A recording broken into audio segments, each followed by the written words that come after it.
Genesis chapter 2 and verse 21. So the Lord God caused the man to fall into a deep sleep. Who knows, that wasn't very hard for God to cause a man to fall into a deep sleep. While he was sleeping, he took one of the man's ribs and closed up the place with flesh. Then the Lord God made a woman from the rib he had taken out of the man. He brought her to the man. The man said, "This is now bone of my bones and flesh of my flesh. She shall be called woman, for she was taken out of man." Notice that phrase, she was taken out of man. Say that with me. Say, she was taken out of man. She was taken out of man. Verse 24, for this reason, a man will leave his father and mother. Excuse me, I'm kind of overcoming a cold, so my voice might crack a couple of times. Excuse me. For this reason, a man will leave his father and mother, be united to his wife, and they will become one flesh. The man and his wife were both naked, and they felt no shame. All right, look at verse 24. If I've offended you, I'm sorry, but it was going to happen sooner or later anyway, so let's take care of it right up front. Verse 24. Look at verse 24. Verse 24 is actually the first teaching verse in the entire Bible. Everything up to this point has been a narrative, just strictly telling the story of creation.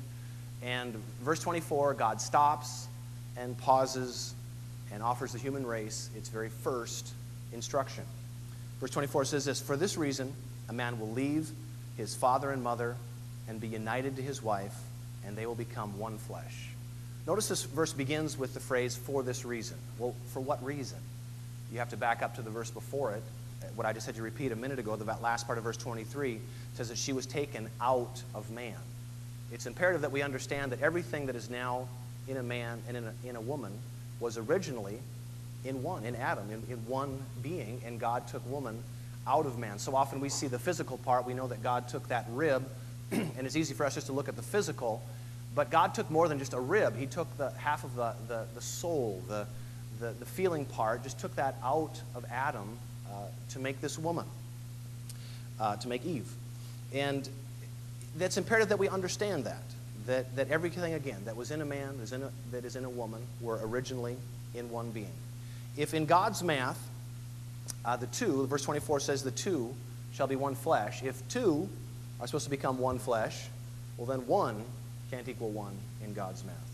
Now understand, the Bible does make perfectly clear that there are some people that God has called to a single life. We don't have time to get into all that, but the Bible makes that perfectly clear.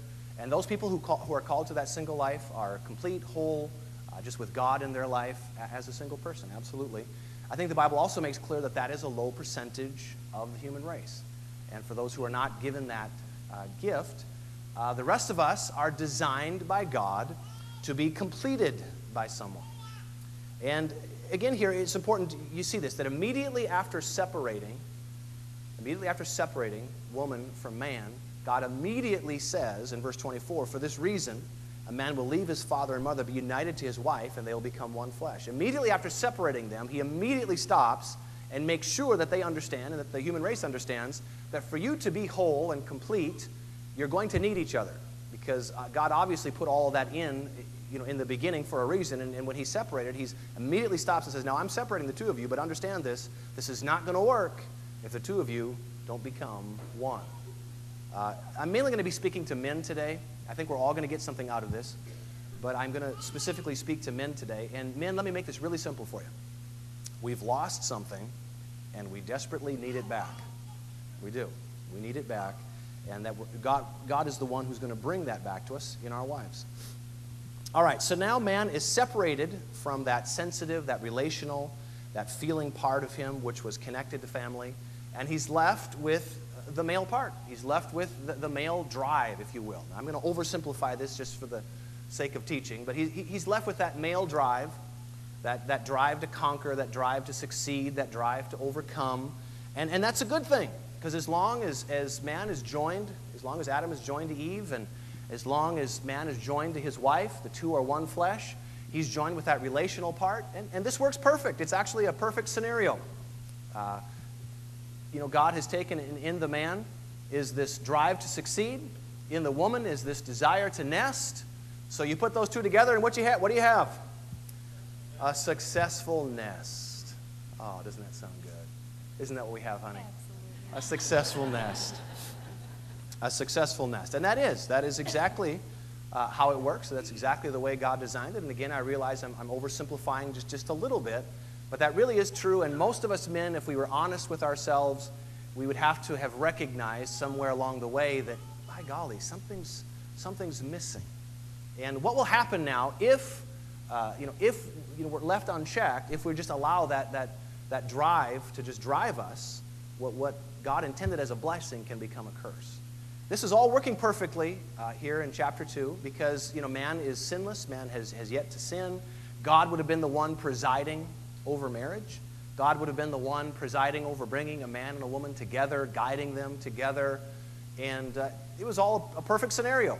But who knows, that ends chapter 2. Anybody know what happens in chapter 3? The women get us in trouble. Chapter 3. That's supposed to be a joke. She's laughing. But mankind sins, falls away from God, and now this oneness that God would have presided over in the beginning is no longer automatic. In the garden with everything perfect, that would have been automatic. That bringing together of the right man with the right woman, we're meant for each other, and we want to say that today. And I believe God is still in this process of bringing men and women together. Don't misunderstand me. But now it's not automatic. Now it's not necessarily easy or simple to find that one and to become one. That oneness that God says is needed is no longer automatic.